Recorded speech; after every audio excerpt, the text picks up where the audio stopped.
인도네시아의 권력 중심이 움직이기 시작했다. 새로 취임한 프라보오 수비안토 대통령은 임기 첫 해부터 대규모 무기 도입을 승인하며 국제 군사시장의 판도를 흔들고 있었다. 불과 1년 만에 약 50조 루피아, 우리 돈으로 4조 3천억 원 규모의 방위비 지출을 단행한 그의 결정은 단순한 국방 예산을 넘어 외교와 정치의 수단으로 읽혔다. 그는 국방장관 시절부터 추진해온 군 현대화를 국가적 과제로 재점화하며 무기 조달을 국제 협상의 카드로 활용하기 시작했다. 인도네시아는 미국, 러시아, 프랑스, 영국, 한국 등 주요 방산 강국들과 연이어 계약을 체결했고 그 외에도 네덜란드, 터키, 중국 등과의 협력 범위를 넓혀가며 다원적 무기 외교를 펼쳤다. 이 전략은 표면적으로는 외교적 자율성을 확보하려는 계산처럼 보였지만 그 속에는 더 복잡한 이해관계가 숨어 있었다. 특정 국가에 종속되지 않겠다는 명분 아래 인도네시아는 여러 나라와 거래선을 동시에 열어두었으나 이는 곧 재정 압박으로 되돌아왔다. 예산은 한정되어 있었고 무기 구입은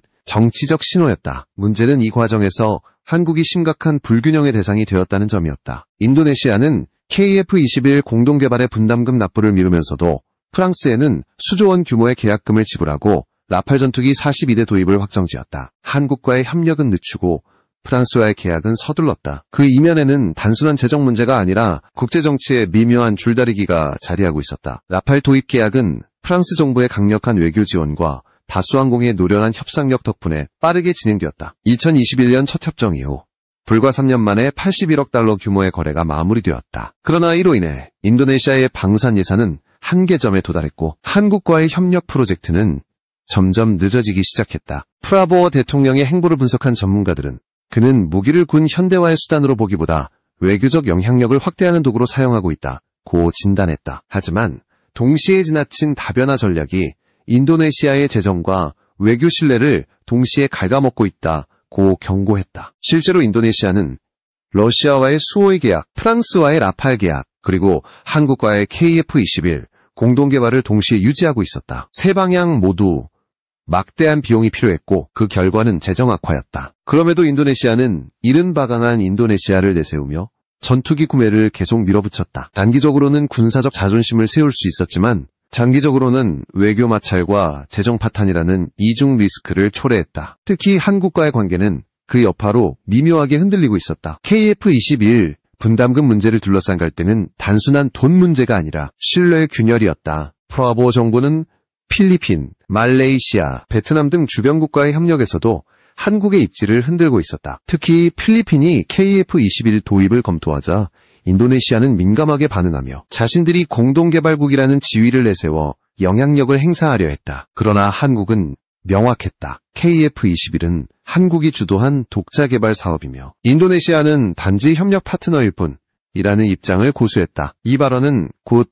인도네시아 내부의 자존심을 자극했다. SNS와 커뮤니티에는 한국이 우리를 배신했다는 비난이 퍼졌고 일부 네티즌들은 필리핀의 KF-21 도입을 조롱하며 비현실적인 주장을 내놓았다. 결국 문제의 핵심은 단순한 무기 거래가 아니었다. 한국과 인도네시아 사이에는 신뢰라는 보이지 않는 균형추가 있었다. 한국은 기술과 생산 능력을 제공했고 인도네시아는 자금을 분담하며 공동개발을 약속했다. 그러나 이 약속이 깨지자 균형은 무너졌다. 한국은 이미 KF-21의 첫 시험 비행을 성공적으로 마쳤고 2028년 실전 배치를 목표로 개발 속도를 높이고 있었다. 반면 인도네시아는 여전히 분담금 지급을 미루며 라팔의 예산을 쏟고 있었다. 그 차이가 쌓여 지금의 균열을 만들었다. 동맹과 파트너십은 기술보다 신뢰로 유지된다는 사실을 인도네시아는 간과하고 있었다. 필리핀의 하늘은 오랫동안 공백이었다. 냉전 이후 제대로 된 전투기 전력을 보유하지 못했던 필리핀 공군은 오랜 시간 동안 반군 진압용 경공격기와 노후한 F-5 기종에 의존해왔다. 그러나 남중국 해에서의 긴장이 높아지고 중국의 해상 군사 활동이 거세지면서 상황은 급변했다. 필리핀은 더 이상 방어적인 태도로는 국가 안보를 유지할 수 없다는 현실에 직면했다. 그들이 선택한 첫 번째 해법은 한국산 FA-50이었다. 2015년 인도된 12대의 FA-50PH는 단순한 수출 계약 이상의 의미를 지녔다. 이는 필리핀이 처음으로 신뢰할 수 있는 동맹국 한국과 함께 새로운 공군 체계를 구축하는 출발점이었다. FA-50PH는 실전에서 그 성능을 입증했다. 반군 소탕 작전과 해상 정찰 임무에서 탁월한 정밀 타격 능력을 보이며 필리핀 내부의 신뢰를 얻었다. 조종사들은 유지비가 낮고 정비가 빠르며 무엇보다 작전 성공률이 높다고 평가했다. 하지만 12대는 광대한 영토와 7,000개가 넘는 섬을 가진 필리핀을 지키기엔 턱없이 부족했다. 결국 2023년 필리핀 정부는 추가 12대의 FA-50 도입 계약을 체결했고 이로써 총 24대 규모의 FA-50 전력이 완성되었다. 그러나 이 결정은 새로운 변화를 불러왔다. 필리핀은 이제 경전투기 이상의 무기를 원하고 있었다. 중국의 스텔스기와 해상 미사일 전력에 대응하기 위해서는 더 강력한 주권형 공군 전력이 필요했다. 그때 등장한 이름이 바로 KF-21이었다. 한국의 차세대 전투기 KF-21 보람에는 이미 2022년 첫 시험 비행을 성공적으로 마치며 실체를 드러냈다. 4.5세대 전투기로 불리는 이 기체는 스텔스 성능을 기반으로 한 첨단 항전 장비, 능동 전자주사식 레이더, 그리고 높은 기동성을 자랑했다. 무엇보다도 필리핀에게 매력적이었던 것은 가성비였다. F-35나 라팔에 비해 가격이 절반 수준이면서도 작전 성능은 90% 이상을 구현했다. 필리핀 국방부 관계자는 KF-21은 우리가 감당할 수 있는 유일한 차세대 전투기다 라고 말했다. 실제로 필리핀 현지 언론은 2027년부터 2029년 사이에 KF-21의 인도 가능성을 보도하며 KF-21을 가장 현실적인 옵션으로 평가했다. 이 움직임은 인도네시아의 신경을 건드렸다. 인도네시아는 KF-21 공동개발국이라는 지위를 앞세워 필리핀의 움직임을 불편하게 바라보았다.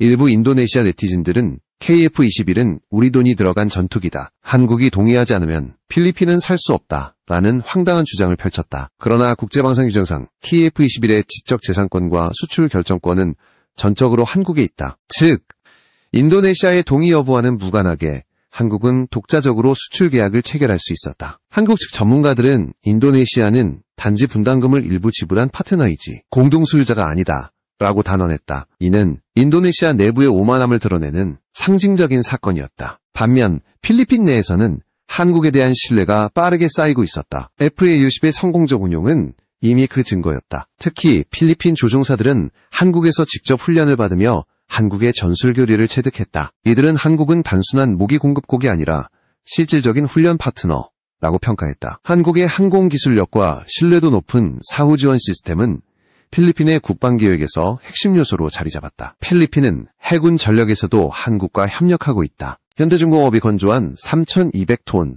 금미사일 호위함 미겔 말바르가 이미 취역했고 두 번째 함 디에고 신랑도 진수를 마치고 인도를 앞두고 있다. 이 함정들은 최신 전자전 시스템과 미사일 방어 능력을 갖추고 있으며 필리핀 해군의 작전 효율을 비약적으로 향상시켰다. 결국 필리핀은 공군과 해군 양쪽 모두에서 한국산 무기를 전략적 핵심으로 삼고 있다. 한국산 무기들은 단순히 싸고 좋은 장비가 아니라 실전에서 입증된 신뢰의 상징으로 자리했다. 이러한 협력 구조는 필리핀뿐 아니라 말레이시아, 태국, 콜롬비아 등 다른 신흥국들에게도 영향을 미쳤다. 그들은 모두 한 가지 공통점을 발견했다. 바로 한국은 약속을 지키는 나라라는 점이었다. 반면 인도네시아는 분담금을 미루고 다른 나라와 중복 계약을 체결하며 신뢰를 잃어가고 있었다. 세계 방산 시장은 지금 두 가지 모델을 목격하고 있었다. 하나는 신뢰를 쌓아 성장하는 한국, 다른 하나는 신뢰를 잃고 고립되는 인도네시아였다. 세계 방산 업계의 시선은 이제 필리핀의 결정을 주목하고 있었다. 만약 필리핀이 KF-21 도입을 확정한다면 이는 동남아시아 전력 균형의 대전환을 의미한다. 한국의 KF-21은 단순한 전투기가 아니라 동맹의 신뢰와 기술 자립의 상징이 될 것이다. 반면 인도네시아는 그 무게중심에서 점점 멀어지고 있었다. 라팔 계약의 화려한 조명이 꺼진 자리에는 분담금 미납, 신뢰 저하, 그리고 국제적 고립이 남았다. 이제 세계는 묻고 있었다. 무기를 사는 나라와 무기를 믿는 나라 중 누가 더 강한가?